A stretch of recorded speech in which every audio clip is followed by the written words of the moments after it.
What is going on, everybody? We are from the future, and we are here to tell you that the review you're about to watch, you might just make it through. You're going to want to stick around for the whole thing. You're going to want to either subscribe afterwards or leave a thumbs up or a thumbs down. I'm telling you, it's vital. Vital. I've seen the numbers, and they're not We can't tell you why, but if you don't, well, let's just say it affects this guy. Yeah, big time. Big time. The fate of that dog lies in your hands. What's going on, everybody? Critic and the Comic Man here. Up today, The Tomorrow War, Amazon Prime, Chris Pratt. A big one from the Amazon. Oh my God. A big one from the. That's like where your microphone is, your dog, like where he was just licking. So I just heard like I just heard, you can hear me through here. I just like heard him eating that thing. Guys, if you've not seen The Tomorrow War, now would be a good time to click off of this, go watch it, and then come back because we're going to review this thing, full spoilers included. Chris, start us off with this thing, man. Tomorrow War, what did you think? I'll tell you tomorrow. Fair enough. The video just ends right there. All right, bye, guys. So I did not know what to expect out of this. I don't know why, but I guess like when I saw the trailer and stuff, I was like, a future war. My mind went straight to Tenet. My mind literally went straight to Tenet when I was watching this. Before, and this is before I'd seen most of the trailer. Okay, like I only understood the premise. I was like, yeah, okay, Tomorrow my mind War. went straight to Edge of Tomorrow with Tom Cruise. It was like a combination of the two. Yeah. That's immediately where my mind went when I saw the previews for this. So, yeah, about 5 minutes in, I was like, this is dope. Yeah. I was immediately hooked. And I mean, not to say, like, I know what it is, okay? It's like, it's a sci-fi action movie. I'm not saying that this is going to win, like, best film of the year or anything. But for what I expected it to be, I thought it was going to be, like, another, like, lackluster film in the same way that, like, the last Jurassic World was. Right. Where, like, I wanted it to be good, and it wasn't. And so I saw this, and I was like, after watching the trailers and stuff, I was just like, okay, this looks cool. I don't know if it's going to be. Give it a shot. And then the movie kind of just throws you into it, like, very quickly. Like, within, like, 2 minutes, there's, like, hey, we're from the future. We're on your soccer us. Field. Yeah. Yeah. But for the World Cup, so it makes sense. It was true. like... True, everybody's watching. Yeah. Everybody's watching. That's true. So... there's a lot going on in this one, and visual spectacle for sure. Mm-hmm. For sure. I felt like it was kind of a combination of, like Tenet for the time aspect of it, the Tomorrow War, and then like Alien as well, because it was like they're in that ship buried in the ice kind of thing. I gotta be honest, I didn't really expect much out of this, and actually I was very entertained. For pretty much the whole movie, I thoroughly enjoyed watching this one, dude. I think it was a little too long. Well, it got weird. End. Like he goes through all this stuff in the future just to come back and then have a whole second storyline in modern day times. And it's only been like 2 days for them. Right. Like there were obviously some loopholes, which is to be expected when you get a movie where it kind of deals with time and kind of complex sci-fi topics. Like, I think they kind of brushed over the fact that, like, so why can't you build another, like, time portal station? Why can't you come back to the past, teach us how to build one of those so that we can build one and stop? It was like they're like, oh, this thing's basically held together by duct tape and glue. It's like, okay, but, if you could go back in time, maybe you'd have time to make a better one. I don't know. But even that being said... Well, I think they mentioned that they could only... There was something about, like, you could only go from, like, across the raft, they said, and the machine being built, so they can't go back any farther than the machine was built, or something like that. I don't remember how they explained it, but, science. Yeah, because there's, like, some weird paradox that they kind of touched on. Like, the people they sent back had to be people that weren't born yet at that time, and the people they take were people that were dead in the time frame that they would have been showing up in. So there's no, like, duplicate people in either scenario. So okay, so there is some legitimacy to that. Okay, fair enough. How fucking terrifying was that scene where they get warped through time and they're just falling and Dude. like and you just 70%. see, like, half of them died. Oh, dude, like with like totally helpless. They just got sent to their death immediately, like permadeath. You don't come back. And can you think about that, dude? Like this guy was like in the middle of teaching class. Yep. And then he just got drafted. He just like they were like, you have to show up, and he's trying to tell them like I can't, and they're just processing him. They just stick the bracelet he has no on him. choice. And they're like, okay, you're stuck. It's the draft. What do they say? It's life in prison if you don't go or if you tamper with this thing. They mention that. They're like, if we find you tampering with this or you run, it's life term in prison for you or your next of kin. I was like, whoa, that's like some North Korea shit. That's right. Yeah. That's fucking intense. Yeah, but I mean, like at that point, like you're fighting literally for the survival of the human race. Do you really blame? Like they're literally they're trying to do everything they can. Yeah, they also and oh no, I get it. They would be doing that. People would be getting drafted nonstop. Also, they fell from pretty high up. I don't think that pool would have broken their fall. I think Absolutely they all would not. have still died. Hell they no. fell from really high up. They fell hundreds of feet. That they would have needed like another 30 feet to like. Yeah, and like even one person fell in a pool and then someone fell on top of him and like that person died too. So that person almost made it. That actually was super intense. When that happened, I was pretty impressed with that. I was like, this is happening. And like, just seeing the escape. Yeah. This was absolutely a visual spectacle. As far as, you can say what you want about the plot, but this would have been a fun one to go see in theaters, I think, with the big speakers and the big screen, because this was a audio and visual spectacle through and through, the whole thing.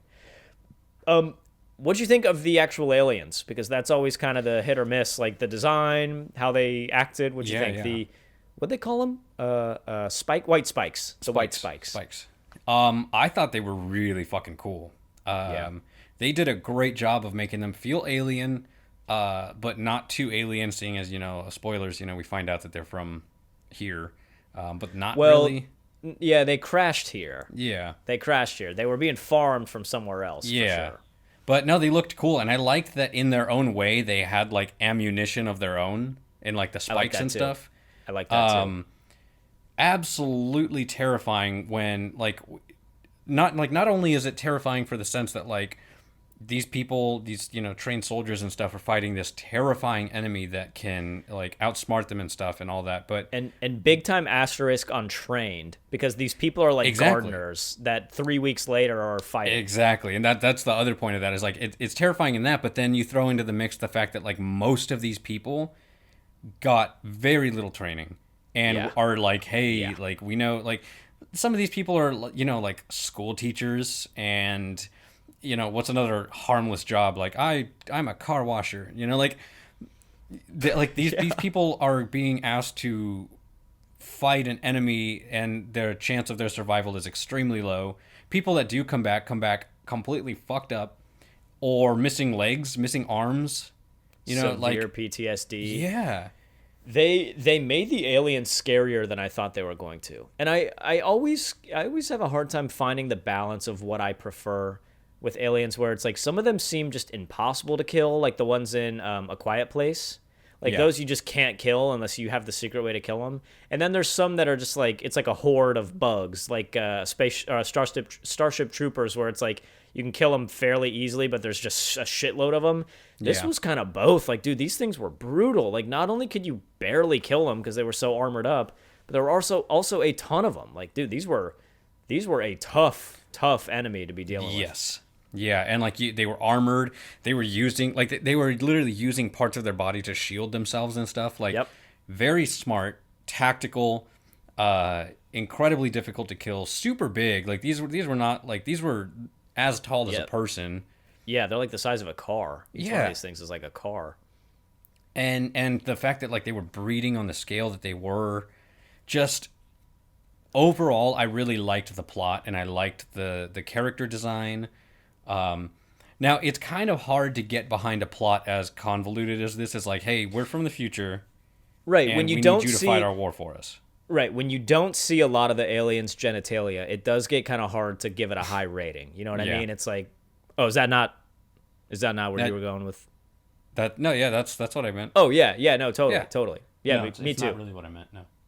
Oh yeah, no, me neither. Yep, that would be weird. Yeah. yeah. It was scary. It was scary, these things, and I liked that there were like mothers, like there were alphas. You know what I mean? Although that scene where they were trying to get it in the cage was dumb as fuck. That was super dumb. Where they were like, Oh yeah, and then somehow like Chris Pratt runs in, and then two of them are able to get it in the cage. But when there was 10 of them in there, they couldn't handle it. Like, yeah. that was pretty stupid. Like if you can't get it into a cage with 10 people, there's no way that they would have been able to kick it off the cliff at the end of the movie. Exactly. If you can't get it into a cage with 10 people, then guess what? You don't get it into a cage that way. You find a different way. You either lure it in or you grab some claw thing, but you don't send 10 people in there. It's not a rodeo bull to tie strings on it and just watch as it shoots spikes at you. Use robots. That's not it. Use the Force. Yeah, exactly. You have other means. I'll tell you what I did like. I liked the science behind them trying to find some sort of agent that can kill it. I liked that. I thought that was a creative take. Like, we need to capture one so we can get a blood sample, and then we can figure out what kills it. That was cool. That was an interesting kind of side plot to this. Mm-hmm. And that it was his daughter. And that it was his daughter. And I will say, for it, like, the main premise of this being people from the future coming back and then bringing people into a future war, they didn't really do too much with the time travel thing. It was like people show up from the future, they tell you about the war, and then Chris Pratt goes to... It wasn't like The Edge of Tomorrow where you're constantly restarting or like where you're going back and forth a lot. It was just one and done. You go to the future and come back.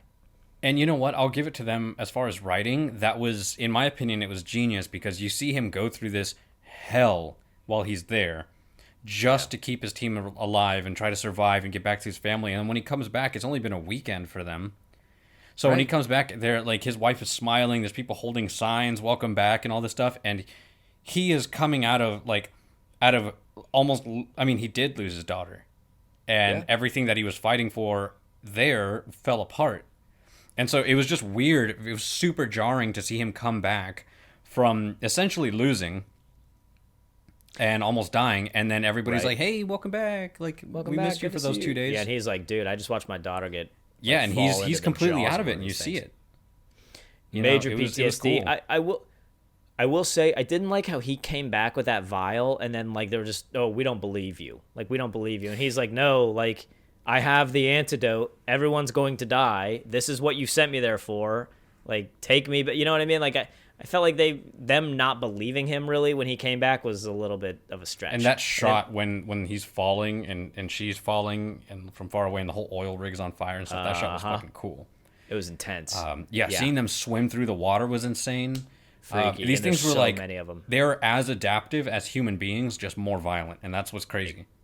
So aggressive. The balls on these things have to be massive. It's just pure. Huge. That is the second time you've mentioned alien genitalia. Well, you know, a guy can dream, right? This is what I want. If I'm going to pay $10 a month for Amazon, damn it, then I want to see what they got going on.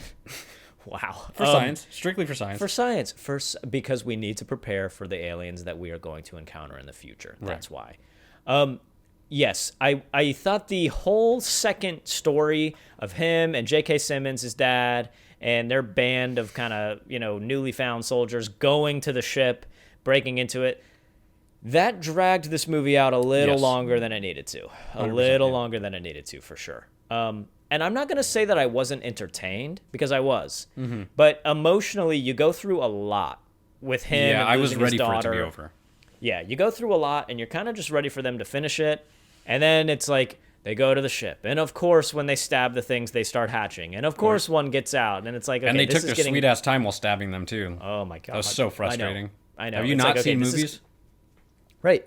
It's like, this is starting to now turn predictable. So the ending could have maybe done with a little bit of a rework there. I will say, though, J.K. Simmons, love him and everything that he's in. Still absolutely jacked. I don't know how. Still absolutely jacked. He doesn't miss. I don't think he's been in a bad movie yet. He doesn't miss. Whiplash was ridiculous. He was great in that. He was obviously great in Spider-Man and everything else that he's been in, which I don't know off the top of my head what else he's been in. But what did you think of the supporting characters, like the Dorian, the crazy awesome black dude, and then the comedian? Yes. So Charlie was his comedic friend, and then Dorian was the guy who had cancer. I liked Charlie a lot as the comedic relief. I liked Charlie a lot. And I understand their reason for putting a character like Dorian in, who's kind of like, he's the veteran, and you need somebody other than Chris Pratt who knows what they're doing, who can kind of help make this a little more take plausible. up some of that leadership. Exactly. But for the most part, he was going back with, like, by choice. He chose to go back. He's doing his like 4th tour or whatever he said. I was actually pleasantly surprised with the casting on this all around. What about you? I liked it. I liked it a lot. I thought the comedic relief in the middle of the movie should have been a little less. Just during that like hellish landscape kind of feel that they got going there. But no, overall, like honestly, everything. Yeah, all of the character choices and stuff were done really well. I think overall the movie was just done really well. I'm surprised that people haven't, and we'll get into scores here in a little bit, but I'm surprised people haven't quite responded to this the way I thought they would, like a little more negatively than I thought they would, because I didn't really have high expectations going into this, but dude, I actually really enjoyed watching this movie. I didn't really have any major issues with it. Major issues. What was I going to ask? The last, like the fight with the creature at the end on like the hill, that was an emotional fucking roller coaster because you think he's killed it and it starts to like, turn and you're like, oh, thank God. And then it fucking chews its tail off. Yeah. A little too much. Or the tentacle or whatever. Right. In my opinion, a little too much. It just made them, it made them feel impossible to kill, which I don't mind. And then they're just fucking like boxing it at one point. Yeah. And then they crash a snowmobile into it. I felt like there were many opportunities for that thing to literally just shoot spikes into everybody that it just chose not to take, which was kind of convenient. Yeah. Them melting it with that agent was dope. That felt really cool and really satisfying. It was like a little bit of too much of a roller coaster. Like you get to a point where that thing where you kind of get to a point where stressful it's as shit to watch. Yeah. Yeah. Just kill it. Just kill the thing. And if that's just one of them, how do we ever kill 1,000? Yeah. So let's get into the scoring for this thing, man. So surprisingly low score from the critics, and you guys are a tough bunch because you're hard to read with these reviews sometimes, man. Like so, the Tomorrow War, for example, the critic score on Rotten Tomatoes is only a 52%, which is low, but then the audience score much higher at a 78%. So it seems like people, for the most part, somewhat at least enjoyed this movie. I mean, a 78% is, by Rotten Tomatoes means, is not a horrible score. Yeah, so I'm gonna give it a 7.5. Okay. Because I think it's a strong sci-fi movie. I'm leaning towards an 8, but there's a lot that we've seen here that isn't really like there's nothing new really. Visually, absolutely stunning. The acting is great. But again, there's not really anything that's like groundbreaking, really. Like the story isn't anything new. Like we've already we've gotten hints of this kind of story in Alien Invasion and stuff. They did make it a little different in that like they crash landed here and not come from space. They dug up. So right. There's definitely a lot of good things in this film. A little too long, and the writing felt a little kind of on the nose at times. Hey, buddy. The volcano expert kid was pretty cheesy. That was hilarious, though. I forgot about that, and I thought it was funny. I knew that was going to come up. As soon as they started mentioning him, I was like, okay, so something about volcanoes later, but I didn't see where. I saw that coming. That was funny as shit. I'm glad you enjoyed that. I've been waiting my whole... The camera pans over and you just have a poster of that kid on your wall, like from the movie. I'm like, wow, you really thought that kid was funny. That'd be weird. Take it down. Don't hang it up. Damn it, just don't hang it up. Just throw it away. I was like, you spent $50 on this. You're like, just fucking do it. Just throw it out. But no, I it's just weird. All I'm going to say is, look, if you're going to tell me that Tomorrow War is a worse movie than Black Widow, you do not deserve to be writing critiques for films. You are I gotta agree with you there. You're just bought out by Disney at that point. I gotta agree with you there for sure. Because so if you don't know what we're talking about, the story, the writing, the acting, everything was better in this movie. Even the visual effects. everything was better. So I'm gonna go with a 7.5 because I feel like you know what? No, fuck it. I'm gonna go with an 8. I'm gonna give it an 8. It's a strong sci-fi movie. It's the first movie that I've enjoyed, I feel like, in a long fucking time. It sets up a nice premise for potentially a sequel, or who knows? Who knows? Yeah. I am glad that they made it and that it came out in a time where most of the movies that we've watched are mediocre. This didn't feel mediocre to me, although it isn't like, it's not the next level yet. But it had some room to go for sure. It could have gone up a little room for improvement. But I did enjoy it, and you said it perfectly. All of it, my review summed up the way you said it. I was entertained from beginning to end. 100%. And I'm glad that you. Yeah, me too. And I'm glad you switched from a 7.5 to an 8 because I was going to give it a 7.5, and I don't want to be associated with you any more than I have to, just because you make me sick. Of course. So I am going to come in with a strong 7. You're like, Jesus. I'm going to come in with a strong 7.5. Completely agree with you. Very entertained. I did think some of the stuff was a little on the nose, and I do think it got a little too drawn out at the end. But all in all, dude, I did not expect to come into this with higher than a 5.5 rating. Yep. In fact, I actually thought we were going to be laughing about how bad it was. Yes. Because of what I'd heard. Very pleasantly surprised. And you know what? That 7.5 is definitely leaning more towards an 8. It's like, it's in there. It's a 7.75 at least, for sure. I'm leaning towards a 7.5 now. Don't do it. Don't you do it. Yeah, maybe I'll make it an 8. Yeah, 7.5 from me, and I'm happy with that. So an 8 from the critic, 7.5 from the common man. Guys, leave a comment down below and let us know what you think about this movie, because I'm actually pretty interested to know what did they do right, what did they do wrong. Do you think there will be a sequel? And do you think there'll be a sequel? That's a great question. Other than that, Chris, do you have anything else for the Tomorrow War before we jump into our current event? Yeah, I will say that the only reason I wonder about a sequel is because if I was them, I'd be like, I would want full military quarantine around that crash site to know that you got them all. Yeah. Because one of those gets out, and dude. And it's over. Yeah, it's all over. We're going to need a bigger boat. Fair enough. Let's jump into our current event for today, man. So we know, obviously, and we actually just reviewed Black Widow and talked about this. We know that Scarlett Johansson is in a lawsuit right now with Disney. They'll probably settle out of court. We'll never know what happened. They're going to pay her some sum of money, I'm sure. But apparently some other actors and actresses are following suit. So yep. Emma Stone has also now been talking about her release of Cruella, which I suppose is kind of the same thing. So she worked in her contract that, her earnings were based off of a percentage of box office earnings. They obviously put Cruella out straight to Disney Plus as well. And so now Emma Stone is wondering, do I follow suit in this litigation? It's a risky move for Emma Stone, I think, more so than Scarlett Johansson. True, 100%. Yeah, because Scarlett she still has potential. Exactly. Yeah. Exactly. I think Scarlett Johansson's working relationship with Disney has probably all but come to an end regardless of this lawsuit. What else is she going to do for Disney? She may have gotten something down the line. I mean, you can't predict the future. It's possible.